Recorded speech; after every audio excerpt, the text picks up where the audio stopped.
বাড়ি থেকে বেরিয়ে পড়লাম ডাক্তার দেখাতে যাব। তাই আমরা এখন যাচ্ছি ভরতপুর। বর্ধমান থেকে ডাক্তার আসছে, হাড়ের ডাক্তার। জানোই তো যে আমার কন্ডিশন খারাপ এখন কয়েকদিন, ভীষণভাবে ব্যথা করছে কোমরে, সেই জন্য আর থাকতে পারছি না, তাই ডাক্তারের কাছে রওনা হচ্ছি। আমরা একটা জায়গায় বসে আছি, তোমাদের দাদাভাই আসুক, তারপরে আমরা যাব একসাথে। সোনাই আর আমি বসে আছি এখন।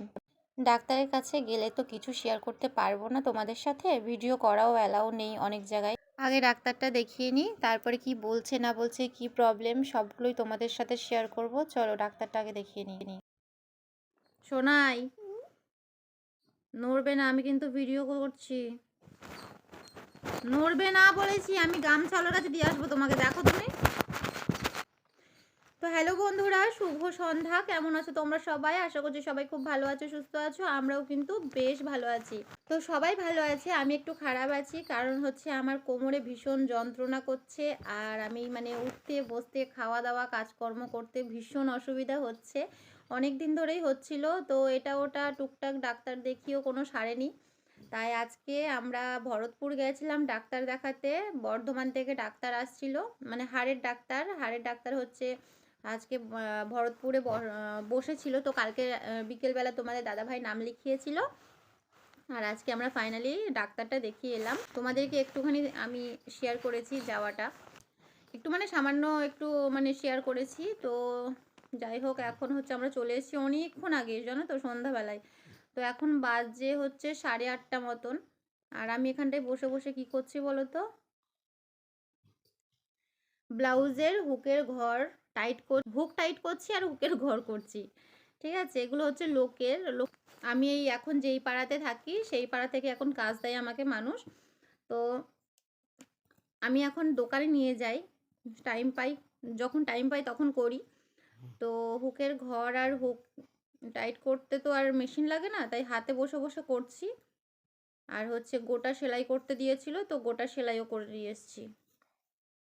মেশিনের যা কাজ ছিল মেশিনে করে নিয়েছি, এবার আপাতত ঘরে নিয়ে এসেছি। ঘরে এনে এই যে এখন বসে বসে কি করব এটাই করছি। আর বেশিক্ষণ বসে থাকতে পারছি না, বেশিক্ষণ বসলে কি বলো তো, আমার কোমরে এমন খুব ব্যথা করছে, কি বলবো, আর ওঠা বসা ভীষণ পরিমাণে যন্ত্রণা করছে। ওষুধ আনার পরে একটা ওষুধ সন্ধ্যাবেলা খাওয়ার কথা ছিল, তো ওটা খেয়েছি। আর সোনাইকে খাওয়ালাম ম্যাগি। আমি দুটো রান্না করলাম। কালকে রাতে মুড়ি খাওয়া হয়েছিল, তরকারি ছিল, তো কালকে রাতে মুড়ি খাওয়া হয়েছিল। কারণ আমার এই যে কন্ডিশন এত খারাপ হয়ে গেছে, ভাত রান্নাও করতে পারছি না। সকালবেলা উঠে তো তোমাদের দাদাভাই বাসি কাজকর্ম সব করেছে, তারপরে জামা কাপড় কেচে দিয়েছে। অবশ্য আমি আগের দিন বিকালবেলা সার্ফে দিয়েছিলাম, সেগুলোই কেচে দিয়েছে। আর ওই কাছাকাছিটা বাসি কাজকর্ম সব ওই করেছে আজকে। আর আমি সকালবেলা উঠতেও পারিনি, জানো তো, এমন অবস্থা।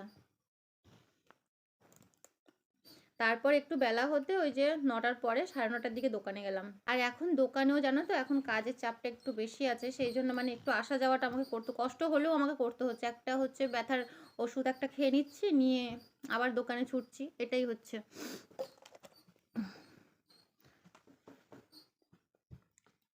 আর দেখো, এটা আমার ব্লাউজ, এই যে হাতের মধ্যে দেখো। এই ব্লাউজগুলো কিন্তু আলমারিতে ভরাই ছিল, কেনা থেকেই ভরা ছিল, জানো তো। তো এখন ভাবছি যে বের করে করে সব সেলাই করে করে পরছি। মেশিনে সেলাই করে নিয়ে এসেছি, আর হুকগুলো টাইট করছি। আর যারা দিয়েছিল তাদেরগুলোও সব করা হয়ে গেছে কমপ্লিট। আর এবার নিজে কি বলতো, বাড়িতে মেশিন আছে, অথচ নিজেদেরগুলো সেলাই করতে টাইম নেই। এই দেখো, সোনাইয়ের প্যান্টটা ছিঁড়ে গেছে, নিয়ে যাব করে মনেই থাকে না। আজকে ফাইনালি আমি কালকে ধুয়ে দিয়েছিলাম, ধুয়ে দিয়ে তারপরে আজকে নিয়ে গেলাম। কি বলবো, নিজের ঘরের মেশিন কিন্তু নিজের জিনিসই সেলাই করতে ইচ্ছা নেই। যারা আমার ডেলি ভিউয়ার তারা তো অবশ্যই জানো যে আমি আগে কেমন চেহারা ছিল আর এখন একটু কেমন হয়েছি। তো আগেকার জামাগুলো কিছুই হচ্ছে না, সবগুলো আবার সেলাইগুলো খুলতে হচ্ছে। ওগুলো তো আর বাদ দেওয়া যায় না, সবগুলোই তো পরার জিনিস, তাই না? আর আমার বাদ দিতে খুব কষ্ট লাগে, জানোই তো মধ্যবিত্তরা এইরকম। তো সবগুলো আবার সেলাই খুলেছি, তারপরে আবার সাইডে আবার সেলাই করেছি। তখন বসে বসে কাজগুলো করলাম। রাতের জন্য ভাত রান্না করে ফেলেছি। আমি জানি আমি যদি একটু শুয়ে থাকি না তাহলে আর ভাত খাওয়া হবে না, আজকে আর ভাত খাওয়া হবে না। কারণ ওই যে তোমাদের দাদাভাই তো আসবে 9টা কি 9:30, তো ও এসে তো আর ভাত রান্না ওই রকম টাইমে হয় না, তাই না? আর ওর ওপরই বা কত চাপ দেবো। তো সেই জন্য ভাবলাম যে নিজেই বসিয়ে দিই। হ্যাঁ, কষ্ট তো হচ্ছে, কষ্ট হচ্ছে, মানে উঠতে বসতে কাজ করতে একটু কষ্ট হচ্ছে, তাও কি করব। আর ডাক্তার যা বললো সেটা সেটা শুনে তো মানে অসম্ভব ব্যাপার, ওরকম বসে থাকা অত রেস্ট পারবো না।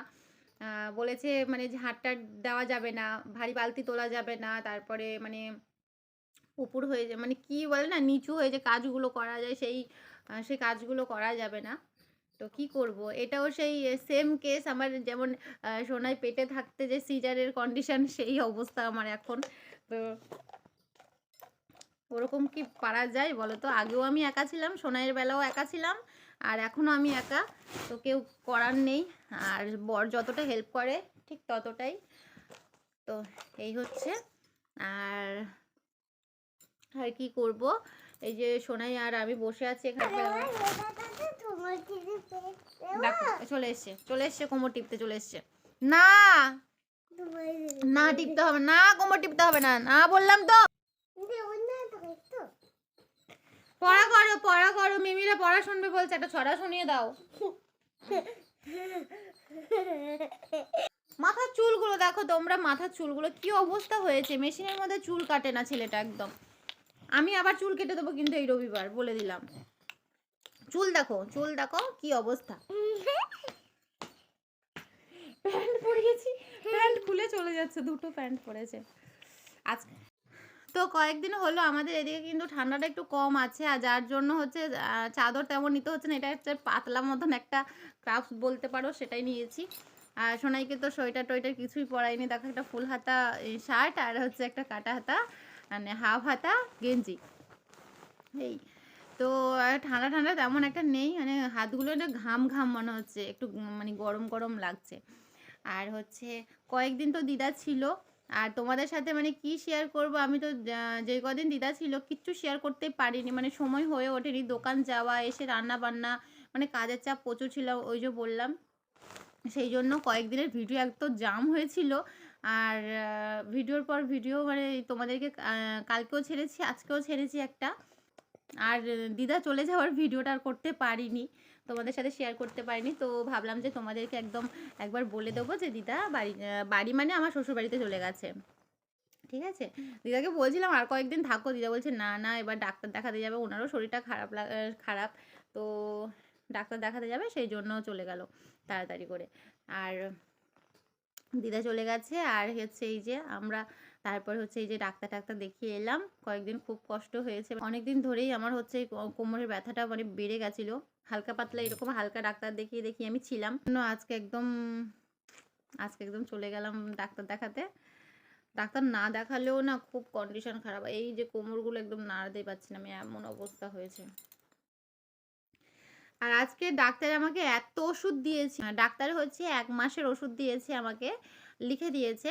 আর এক্সরে করতে বলেছে, কোমরের ছবি তুলতে বলেছে আমার, ঠিক আছে।